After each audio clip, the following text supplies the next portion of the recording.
everyone. Thanks for attending this week's Shelter in Studio.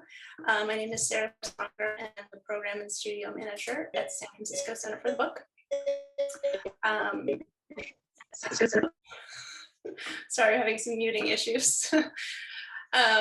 This week, we'll be speaking with Danielle and Kevin McCoy of WorkPlay. We met Danielle and Kevin through our friends at PromptPress in Iowa City. You can watch a recording of that Shelter in Studio on the SFCB website if you're curious to learn more about them. And today we're joined by Kalmia, who is the book arts editor at PromptPress and program director at Public Space One in Iowa City. She'll be introducing and facilitating today's tour. The format will otherwise be the same, so just put your questions in the chat and we'll have a Q&A at the end. So Kalmia, welcome and thank you very much. Thanks, Sarah, and San Francisco Center for the Book. It's awesome to be here. I don't have very much to say other than that I am honored to be able to introduce Kevin and Danielle McCoy because I'm a huge fan of their work. I knew about their work and had seen it before cold emailing them to ask if they would design our most recent issue of PromptPress, which was a collaboration with the Center for Afrofuturist Studies. This is, I'm holding it here. It's a really lovely, lovely publication and their work is phenomenal. So I'm very happy to introduce them today. And I'm just going to tell you a little bit about their background and then turn it over to them to take it away. WorkPlay is an interdisciplinary design and art duo based in St. Louis, Missouri, started by Danielle and Kevin McCoy. Kevin received an MFA from the Sam Fox School of Design and Visual Arts at Washington University in St. Louis, and Danielle is a conceptual artist, writer, and educator. Together, they use their practice to explore racial inequality, identity, and erasure through a myriad of production methods such as printmaking, design, publishing, and mixed media. And I'll just insert there that one of the things I love most about their work is all of the different techniques that they use to make their books, prints, and installations. This duo has exhibited both locally and nationally, and the recent exhibitions include America's Mythic Time, the Luminary, St. Louis, Missouri, Small Talk at Crystal Bridges Museum of American Art in Bentonville, Arkansas, Overview is a Place at Spring Break Art Show, New York, and they have participated in recent book fairs, including Printed Matters Virtual Art Book Fair, Chicago Art Book Fair, Fully Booked Art Fair in Dubai, and Engaged Edition in New York. You can find them online. Their website is workplay.com with a hyphen between each of the letters in WorkPlay, and on Instagram at work_play. And I'll put that in the chat so that you can follow up. And with that, I'd like to invite Kevin and Danielle to share their work with us. Thanks. Thank you so much, Kalmia, for the wonderful introduction. And thank you, Sarah, for inviting us to kind of talk about our practice. My wife is here. I'm going to go ahead and share screen. I can't see your video yet. Oh, there we go. Yeah, Okay. we were just sharing it. All righty. All right. Well, Welcome. welcome. I'm Danielle and my husband Kevin. So we've been doing this art thing for well over a decade, and we're going to share some of the recent books and things that we've been working on. So let's jump into it.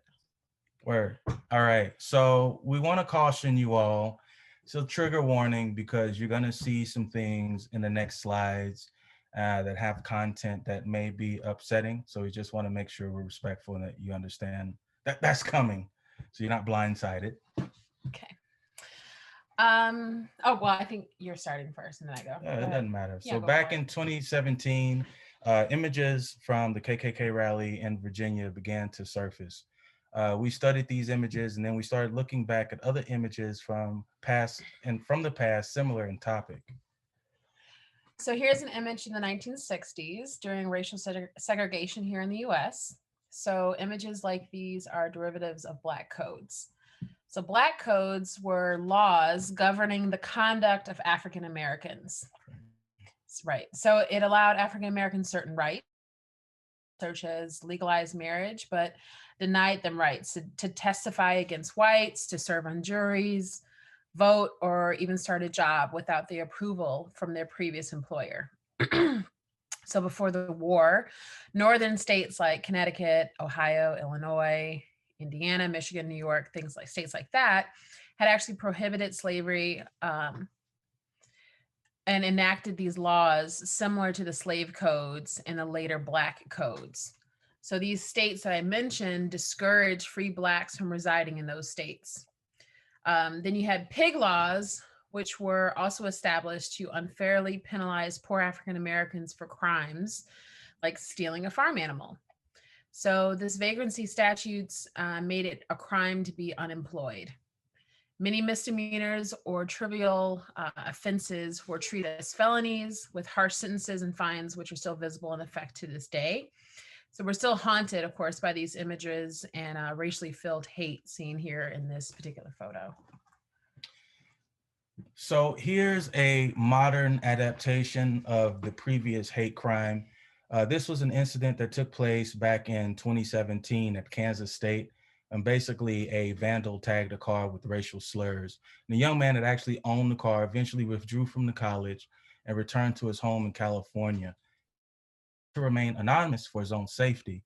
And we've heard a bunch of folks that have chosen to take a blind eye to racial issues in America, which is pretty much the reason why we decided to make this book.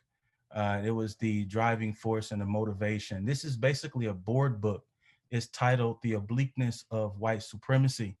It's printed on a very thick cardstock. Well, not even a cardstock, it's like board.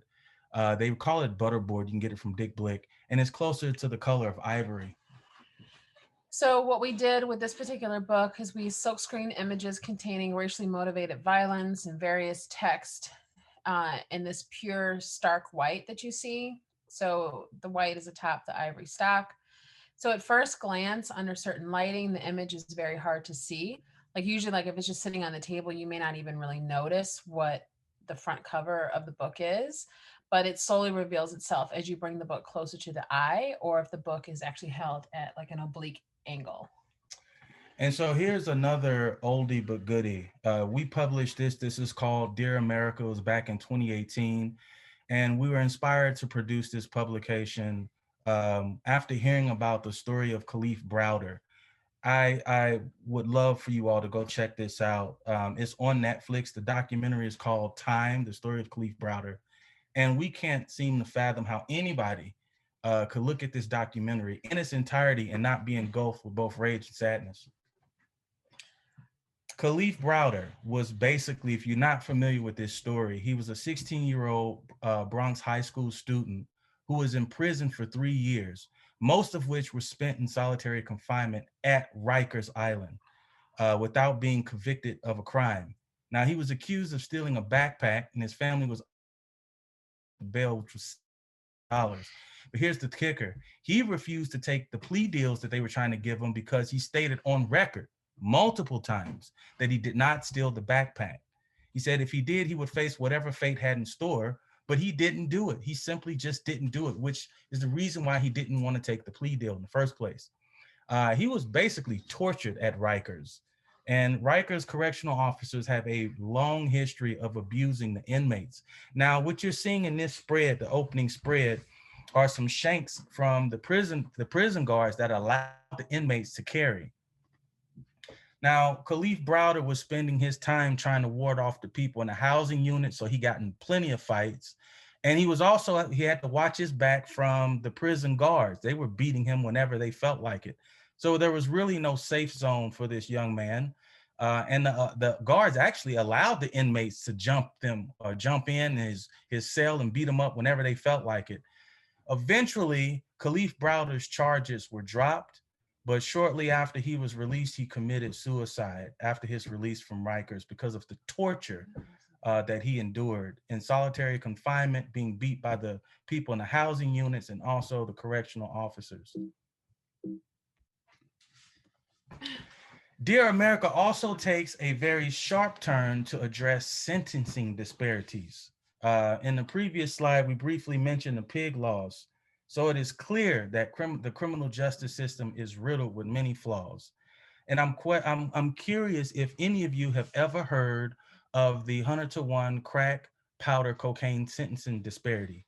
It is, in fact, a racially discriminatory practice.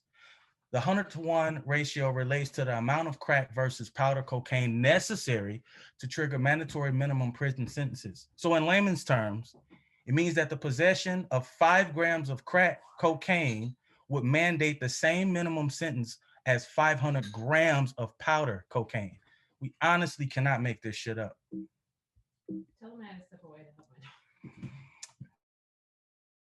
my Our daughter is, asking mommy to help her with something on her computer, so she'll chime in a minute. So we want to shift gears and speak a little bit about the lack of justice swarming the entire country. In regards to Breonna Taylor, we did not want the world to forget her name. I'm pretty sure by now most of you know the story. That said, we decided to make a small run of risograph posters. Now, during our commute between Illinois and St. Louis, we would always see this FBI or these wanted billboards along the way. And I'm gonna be honest, they primarily showcase people of color, despite the diverse range of crime, as well as the diverse range of perpetrators. This really got us thinking in terms of showcasing Caucasian criminals that rarely have their mugshot plastered all over the news or beyond. And I'm back. All right. So for that reason, we recently created this 2-color risograph printer to bring attention to the killers of Breonna Taylor. And so this poster bears like large, tight lockup. As you see, it has like bold colors, potent messaging, so that it's eye-catching and easily read. We collaborated with a local Riso printer here in St. Louis. Riso Hell, he's in California now, but we wanted him to produce, and we sold the prints, or they sold the prints. And so all the proceeds were sent to the Bail Project. And so for those that don't know, the Bail Project's an organization that provides free bail assistance to low-income individuals who are legally presumed innocent.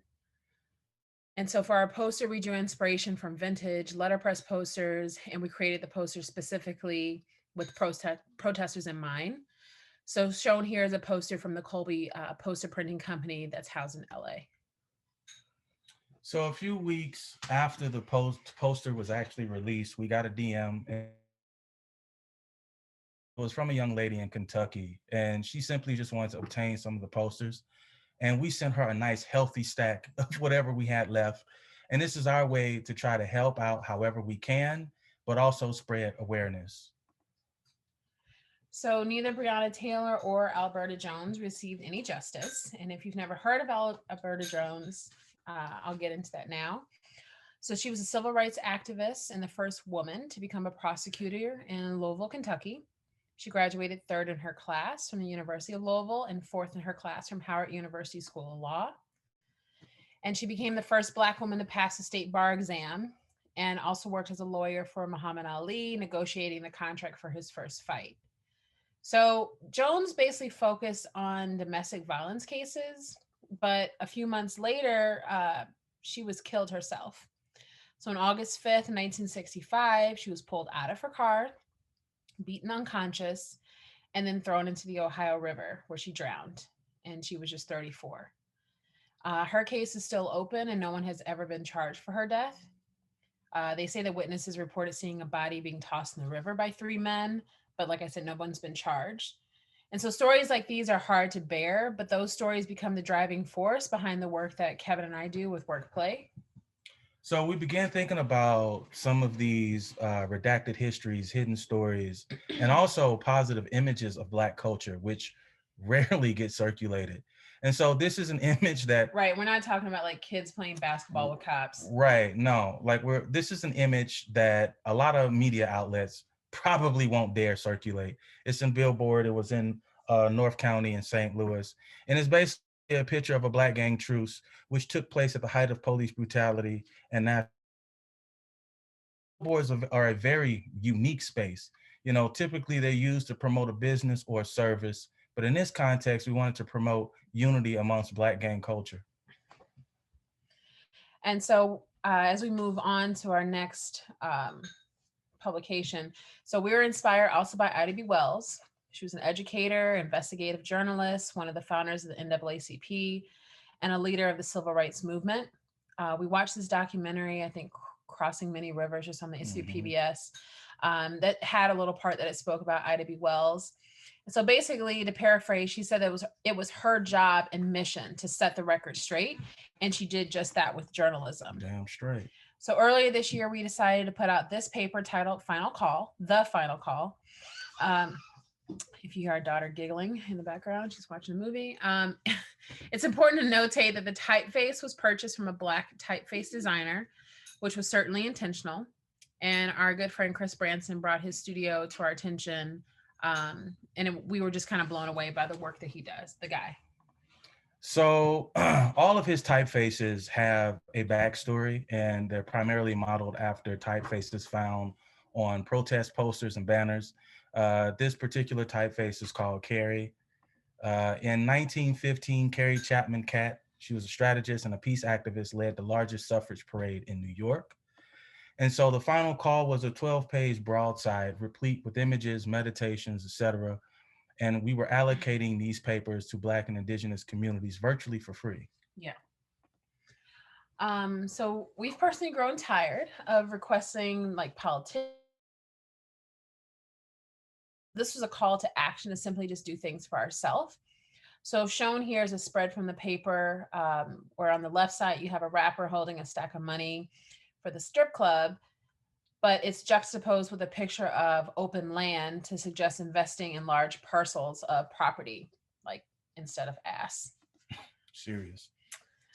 This illustration is a PSA from our daughter, who's 4, her name's Elle, to give people their flowers while they're here on this plane, and we couldn't agree more.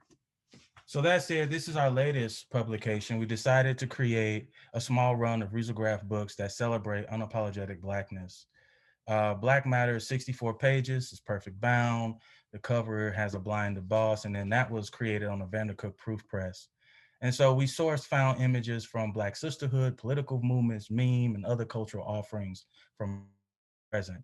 And Blackness, as defined by Webster, mentions African Americans as referred to as like dirt, being soiled, evil, hostile, angry. All of this is the sum total of Black.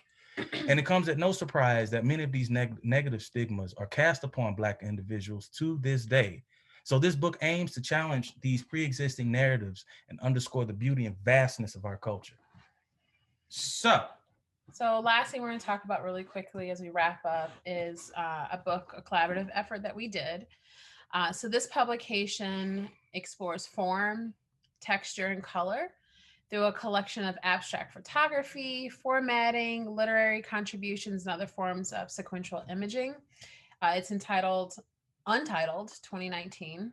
Yeah, and it is a new way of seeing. So the cool thing about this is all of these photographers that never really met each other, but their work was really unique. The way they photograph people, places, or things. It's just kind of a new way of looking at stuff. And so for us, we wanted to kind of play around with the materiality of the book. So the whole book is 4-color process, and it's actually printed on Tyvek, which is a pain in the ass to do. We'll never do it again. Yeah. It's incredibly expensive to buy Tyvek. And it took 3 years of research to get it to its final form. Right. And so it's tear-proof, it's waterproof. So it's almost indestructible. Doses. So that's it. Thank you.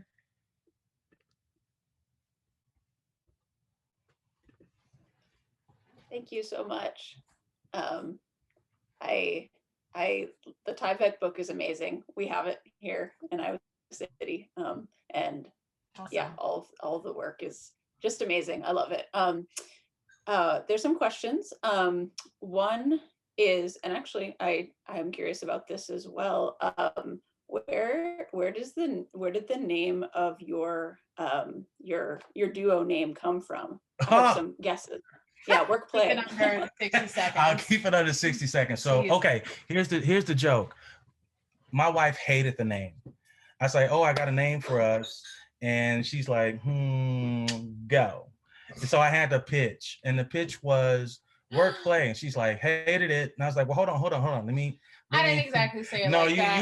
You hate it. She like hated it. She's like, I don't like that. I mean, this isn't in living color, men on film, but it's just no, you hated it. And I was okay, like, I tell you what, I was like, let me explain. So when we're out playing, like, you know, concerts or what have you, sitting down with friends, having these conversations, you know, we're always inspired to create more stuff. So even we're playing, we're working, but we're in our studio working, it doesn't feel like work. We're always playing around. Right.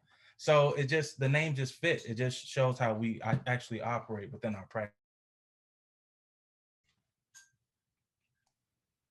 Thanks. Yeah, I can feel that. I mean, I don't know you all very well. We've actually never Zoomed before, just talked on the phone, but like I get the sense just from seeing your work and talking to you a little bit of how integrated art and life are for you. And I love that.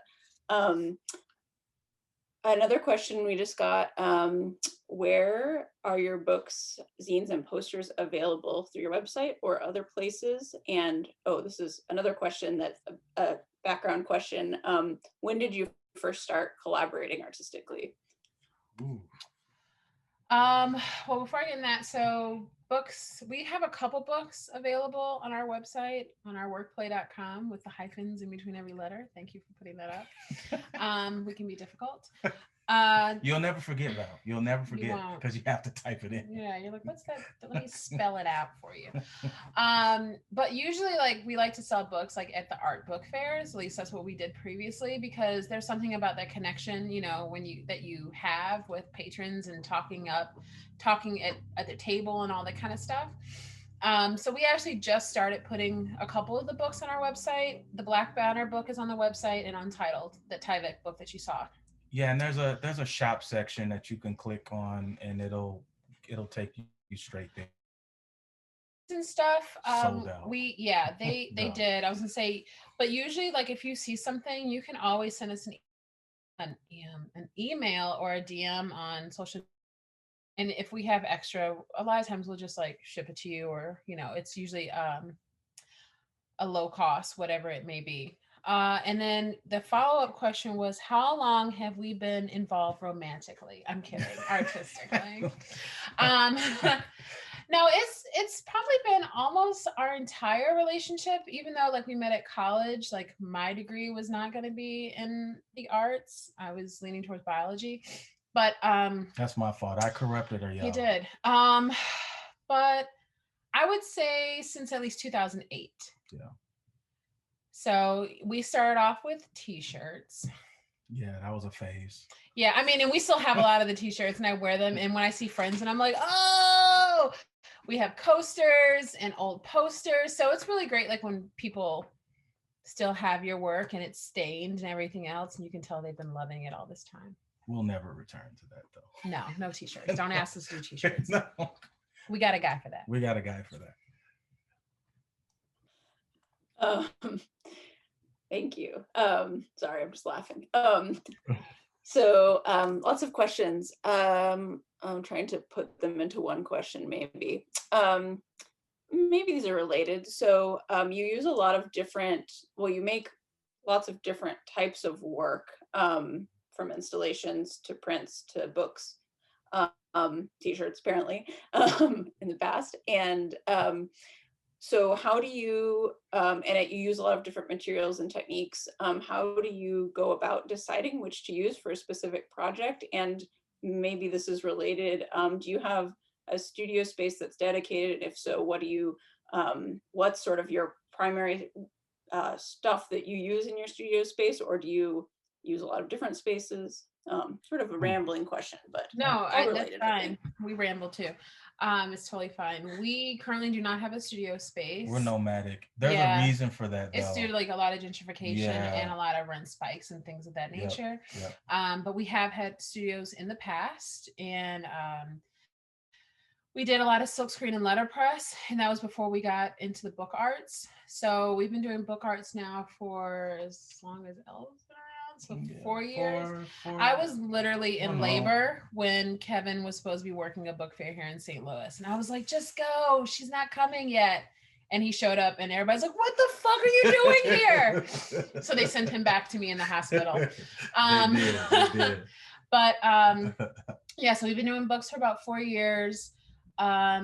We do still do some silkscreen here and there, but I know once we have our studio outfitted, like we have all the equipment to do a lot of these things. What was the first part? Well, and I think the other part was the materials that we use. Oh, and how do we decide? So here's kind of the thing. Like, we are very intuitive makers. Yes. First, so we go by what we feel, and that is kind of the navigational compass for us. Mhm. But also it depends on the message and the subject matter. Times more than not dictates what we use as well, or even the output method. Mhm. So I remember we did a piece. It was about what was that? Having a brain fart right now. Well, I It can was talk about the billboard. Well, hold on. No, it was the piece we did for Projects Plus. So it was like the protest, the Black Power Fist, with the two runners in '68 for the '68 Olympics. And we silk screened this pullout. We read this article from a sportscaster where he said, oh, they tarnished the medal ceremony by just throwing up the Black Power Fist. And for them, it was to bring awareness to all the stuff that's happening. Right. And they were scrutinized and critiqued heavily for that. And so there was this one quote that said, called them dark-skinned stormtroopers. So we pulled that out and we silk screened it in tar. And that was a very intentional medium because tar is a very loaded, material, tarred and feathered. That's like the highest form of public critique, but also tar references the racial epithet tar baby. So a lot of the times the subject matter dictates what it looks like, the size that it is, or how we produce it, if that makes sense. Yeah, absolutely. Okay, we only have a couple more minutes. Looking at all the questions.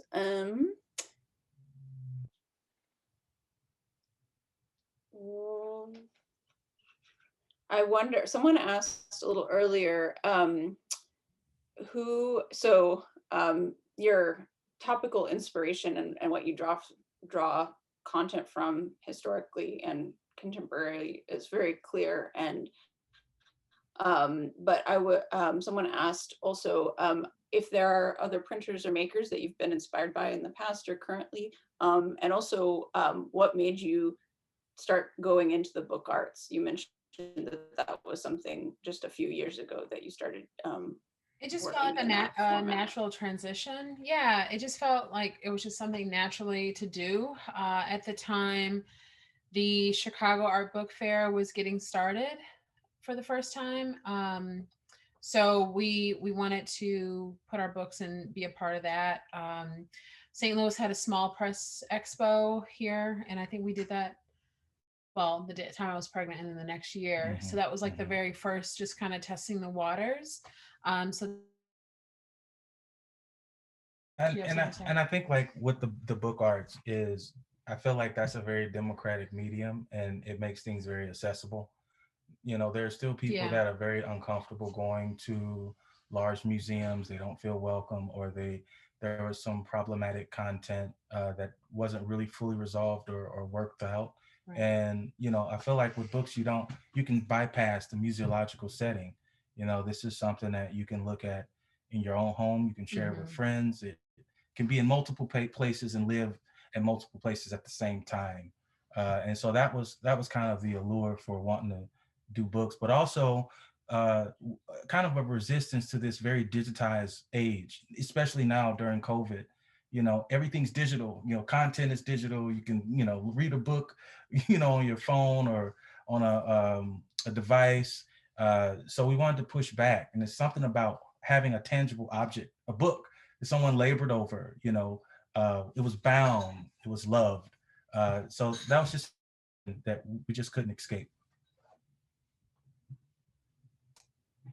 Thanks. I just want to read out a comment that someone put as well. I don't know, maybe it came to you all as well. I can't tell. It says, "Thank you for doing such meaningful and important work. I'm blown away by the quality of your work and your commitment to justice." I just wanted to voice that because thank you so much.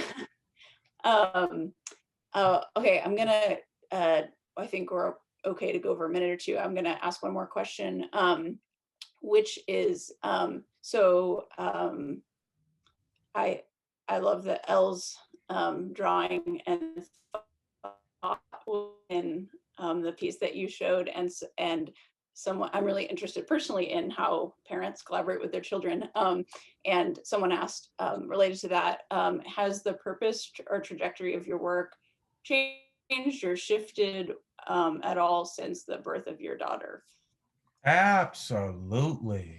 Okay, can I say something first? Well, I'm sorry, you to say first. Go ahead. Can I say something? Okay, so I grew up reading Mice and Men in high school. Oh my God.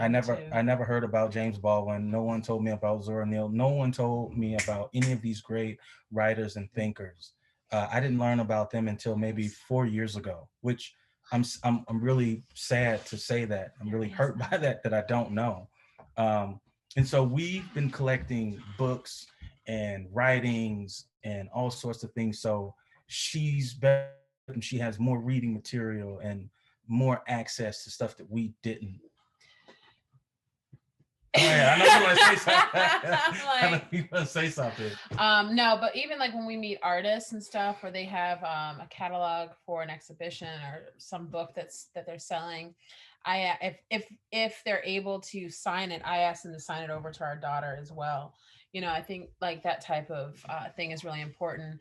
But she's fully immersed in our process, not our process. I'm sorry, our practice, and so like she's just right here, right. I'm not going to tilt the camera down though, but she goes everywhere with us, all the exhibitions. There's no babysitters. She goes to all the art book fairs and she's just there. So it's people see her everywhere and recognize her, know her to be there. Here she is. Hi. Okay. Hi. She's putting her feet up because she's like, keep me in the camera.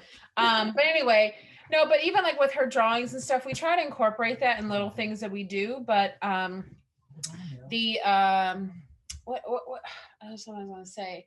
Like we like find details sometimes with things. So we may like sneak in a little bit of her drawing into something that we're working on with someone else where you don't really notice it, but we know it's there. I mean, also, you know, note the time. I'll be brief. The world there's a lot going on, and you know, we feel like it's our job to do something so it's better for the coming generation. So okay, they can see it. That's kind of our quest. And this is her drawing here. She wanted to share with you all. They saw they can see it. She's climbing up. Anyway, so that's that. Sorry, I hope that wasn't too convoluted. No, that was wonderful. And thanks, Elle, for joining us as well. Thanks for being a part of the event. I think we should probably wrap it up now because I know we're supposed to end close to the hour. And just want to thank San Francisco Center for the Book for hosting this again. And thank you both so much. I'm really glad to actually have some digital FaceTime since we've only ever really corresponded by phone and email. And thank you so much for sharing. I know that everyone really enjoyed this and appreciate your time and your wonderful work. Thank you so much. Thank you. It was our pleasure. Thank you. Feel free to reach out and chat. I hope everyone has a good rest of their day. Take care.